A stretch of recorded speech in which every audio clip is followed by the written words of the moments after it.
Y muchos de los judíos habían venido a Marta y a María para consolarlos por su hermano. Entonces Marta, cuando oyó que Jesús venía, salió a encontrarle, pero María se quedó en casa. Ahora, fíjense lo que dice Marta, dice, salió corriendo. ¿Y qué hizo?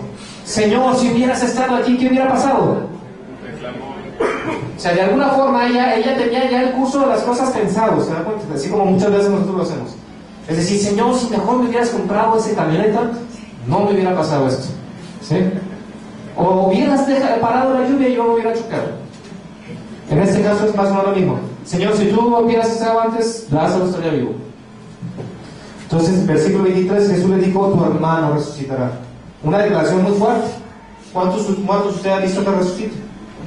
Peor aún, ¿cuántos muertos amortajados ha visto usted que resucite? Aquí está el asunto. Dice, versículo 25, yo soy la resurrección y la vida. El que cree en mí, aunque esté muerto, vivirá. Y todo aquel que vive y cree en mí, no morirá eternamente. ¿Crees esto? Versículo 27, sí, Señor, yo he creído que tú eres el Cristo, el Mesías, el Rey Divino, el Verbo, el Hijo de Dios, que ha venido al mundo.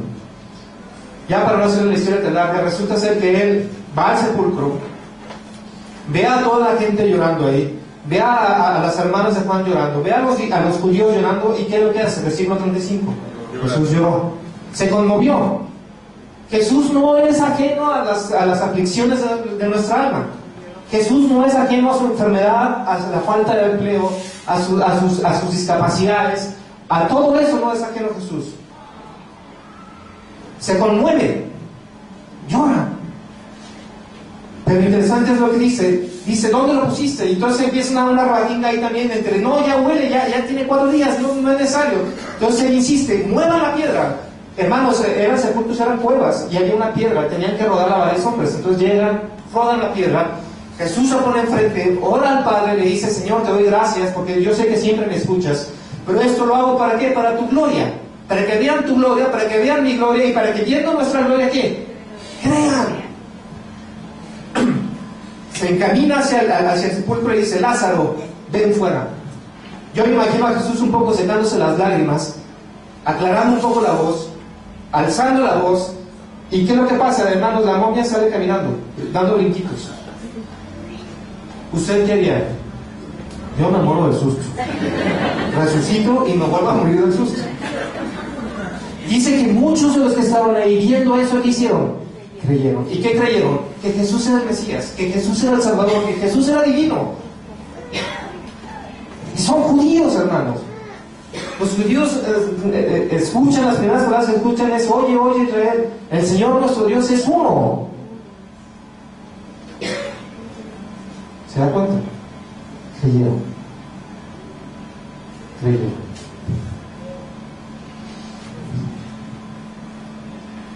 Todo aquel que ha estado de alguna forma en la presencia de la gloria de Dios, como es este caso, no puede quedar igual. No puede quedar igual. Nosotros hemos estado en la presencia de la gloria de Dios. Y si usted se pone a ver todo el capítulo 14, 15, 16, 17 y 18, que trata de la última cena, usted se dará cuenta de eso. La mayor parte del discurso de nuestro Señor tiene que ver con eso, con la gloria, con su gloria personal. ¿Y por qué trato de decir esto, hermanos? Si usted ve en el Evangelio según San Juan, cuando Jesús sale a su ministerio, ¿qué es lo que dice? Arrepiéntanse y crean. El Evangelio, hermanos, el Evangelio tiene que ver con ¿qué? Con que el Verbo se hizo carne, con que el Verbo habitó entre nosotros, con que el Verbo, Jesús, murió en una cruz y a los 3 días resucitó. ¿Y qué tiene que ver eso con la raza humana? Tiene que ver con el hecho de que Él venció, hermanos. Él venció el problema de la maldad. Él. Y la buena noticia es que Él venció. No es que usted se va a ir al cielo o se va al infierno. La buena noticia es de que Jesús venció y le invita a ver su gloria por siempre. Lo invita a ver su gloria, a deleitarse en la persona de Jesús, a encontrar sentido en ello. Por lo tanto, no le va a prometer ausencia de problemas. Es más, puede ser que si usted, el Espíritu Santo, lo lleva hacia la salvación, hacia el arrepentimiento, usted tenga más problemas. Créame que sí. Puede ser que inclusive usted puede ser que tenga más necesidad, puede ser que no. Usted sufrirá, probablemente sí. Pero lo que Dios le promete es que usted va a ver su gloria. todos los días, en cada momento, y que viendo su gloria usted va a entrar en un estado de gozo perfecto, porque su gozo va a estar sustentado en lo que ve, en la gloria de Dios, no en sus circunstancias. Y usted va a entender que las circunstancias que usted tiene en su vida son para qué, para la gloria de Dios.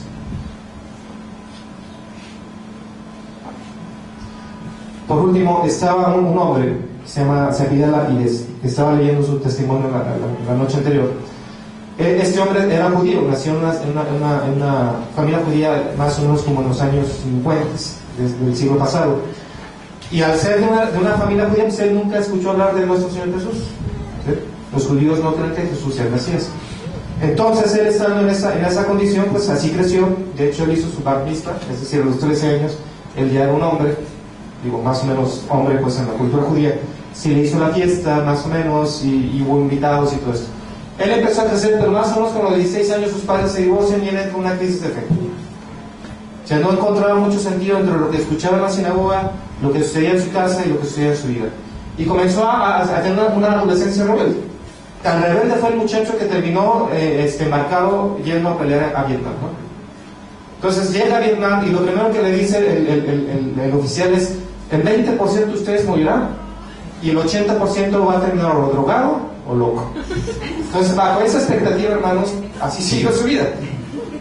Él termina su servicio en Vietnam y dice que vio demasiada muerte, demasiada maldad, demasiadas cosas que vio ahí, que quedó asqueado de todo ese asunto y comenzó a cuestionarse su ser, comenzó a cuestionarse a Dios, comenzó a cuestionarse todo ese tipo de cosas. Entonces él comenzó con las religiones orientales, es decir, con hinduismo, con budismo, con todo ese tipo de cosas, solamente que porque él comenzó a viajar por esos países y él bajo el contexto de decir, bueno, no me importa dónde esté Dios, si está en el monte o en el monte Sinaí, ahí yo voy a buscar. Fue a buscarlo, pero el budismo se le hizo muy impersonal y muy complicado, entonces se fue más bien por la onda hindú. Pero luego la onda hindú se le hizo así muy, muy complicada porque había demasiados dioses y algunos con cara de elefante. Entonces dijo, pues eso no es lo mío. Regresó a Estados Unidos y ya en Estados Unidos él comenzó evidentemente en un grupo de muchachos hippies, pues alocados, que consumían drogas. Entonces en esas alucinaciones él estaba, cuando en California, estando él, se encuentra un pastor que estaba ahí predicando el evangelio. Dice que él estaba en ese momento muy subido de tono y fue y le empezó a gritar al pastor que tú estás mal, que todos somos Dios y que todo hay una parte divina en todos nosotros y bla bla bla. Entonces el pastor, ya para dejarle discutir, le dice, bueno, pues si tú eres Dios, convierte eso en piedra, ¿no? Dice que estaba tan alucinado que dijo, aquí están las piedras, ¿no? Y no había nada, obviamente. Sin embargo, dice que ese fue un punto de inflexión. ¿Por qué? Porque ahí comenzó él a decirse, bueno, debe haber un Dios objetivo, ¿no? Un Dios que yo pueda ver lo que hace y que todos los demás puedan ver lo que él hace. Entonces él comenzó a ver, a leer y empezar a ver el Nuevo Testamento. ¿Por qué? Porque él como judío decía, bueno, el Nuevo Testamento debe ser un manual de antisemitismo, no deben ser nazis. Entonces comenzó a leer todo el Antiguo Testamento y empezó a leer profecías acerca de una persona. Comenzó a leer Isaías 53 y vio que había un Mesías sufriente, ¿no? Dice que su mente se trasladó a aquellas figuras donde estaba Cristo crucificado, ¿no? Así lo relacionó él. Después él comenzó a ver el Salmo 22 y vio al Mesías como un rey, ¿no? Y llegó a Daniel y vio un Mesías muerto también, ¿no? Y un Mesías que resucitaba. Finalmente, cuando él leyó todo el Antiguo Testamento, se dio cuenta de que tenía que haber un Mesías. Dice él que en sus estados de locura mental llegó a estar tan convencido de la maldad que para él es tan irónico que primero él tuvo certeza de la existencia de Satanás propiamente que de Dios. Sin embargo, del estudio del Antiguo Testamento se dio cuenta de que debería haber un Mesías. Dice que bajo ese contexto él comenzó a decir, bueno, ¿y no será que Jesús es el Mesías realmente? Con sus amigos judíos y todos llegan, cállese. Total, él abrió el Nuevo Testamento y lo primero que ve es Jesús, hijo de quién? De David, hijo de él. Entonces dice, Jesús es judío. Y comenzó a leer y a leer y a leer todo el Nuevo Testamento. Dice que estando en el desierto, en un retiro, donde todos estaban drogando, llegó al punto de decir, Señor, yo sé que tú eres el Mesías. Yo sé que tú eres mi Salvador. Ven a mí, cámbiame. No sé qué hacer.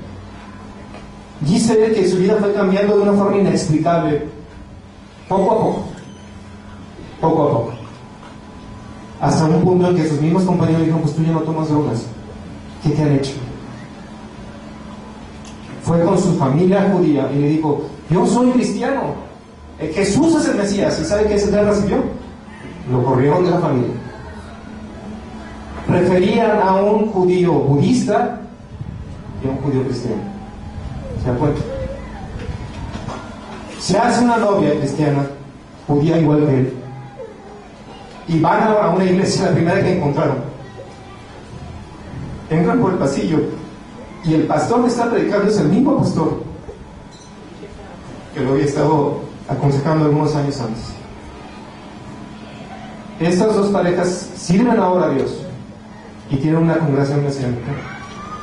¿Qué trato de decir con todo esto, hermanos? Este libro, el libro de Juan, lo va a llevar a ese punto, al punto de decir, Jesús es el Mesías, y el propósito del libro es ese, y usted tendrá que responder ante eso. Si Jesús es el Mesías, si Jesús es el Rey divino, y nosotros somos sus pueblos, nosotros tendremos que responder a ese llamamiento, y ese llamamiento es para la gloria de Dios y el deleite de nosotros en la gloria de Dios. Eso es ser cristiano, no es otra cosa. Es hacer a un lado mi vida y que el Espíritu viva ahora en mí. Eso es ser cristiano. Si usted no tiene una relación con Dios, usted va a ser confrontado por el Espíritu por eso. Y si el Espíritu Santo le permite el arrepentimiento y creer, entonces usted será que una nueva criatura. Juan capítulo 3. Ese es el reto de estudiar Juan en este año. Vamos a terminar orando. Señor Dios Todopoderoso, Rey del Universo, yo te doy tantas gracias porque te ha placido revelarte, Señor, y te damos gracias, Señor, por el sacrificio de tu Hijo.